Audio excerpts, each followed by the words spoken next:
Hi friends, praise lord. మరి సమయంలో ఒక దృశ్యాన్ని మీకు చూపించాలని ఇష్టపడుతున్నాను. ఈ మహా వృక్షాన్ని చూడండి, చెట్టుని ఎంత విశాలంగా ఎంత పెద్దగా ఉందో. ఈ చెట్టు నుంచే మనం డైలీ వాడేటువంటి అగ్గిపెట్టె అనమాట. చెట్టు నుంచి అగ్గి పుల్లలు అనేవి తీస్తారనమాట. రెండవదిగా ఈ పాదు ఏంటని మనం చూసినట్లయితే, ఇంకా ఆనుకున్నటువంటి పాదు ఏంటంటే మిరియాలంటే మనం డైలీ వంటలో వాడుకుంటున్నాం.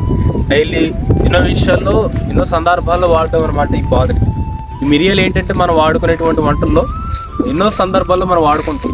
అయితే ఈ సందర్భంలో దీని ద్వారా ప్రభు మనకు నేర్పుతున్న విషయం ఏంటంటే, ఈ పాదు ఈ చెట్టుకి ఎలాగైతే ఆనుకొని ఫలిస్తుందో, ఈరోజు యేసుక్రీస్తు ప్రభువారితో కూడా మనం జీవితం అంటు కట్టబడి ఉంటే అన్ని విషయాల్లో అన్ని సందర్భాల్లో మనం వాడబడగలుగుతాం.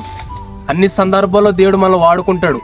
ఈ పాదు ఎలాగైతే ఈ చెట్టుకి ఆనుకొని ఎలాగైతే ఉందో, ఎలాగైతే ఫలిస్తుందో, ఎలాగైతే ఇతరులకు ఉపయోగకరంగా ఉందో, ఈరోజు ప్రభువుకి ఆనుకొని బ్రతకగలిగితే, ప్రభుకి అనుసంధానంగా నువ్వు జయించగలిగితే, ప్రభుకి ఇష్టంగా ఆయన హృదయానుసారులుగా మనం బ్రతకగలిగితే, ఈ మిరియాల చెట్టు ఎలాగైతే ఈ చెట్టుని ఆనుకొని బ్రతుకుతుందో, మనం అన్ని విషయాలు ఫలించి దేవుని సన్నిధిలో వాడబడగలుగుతాం.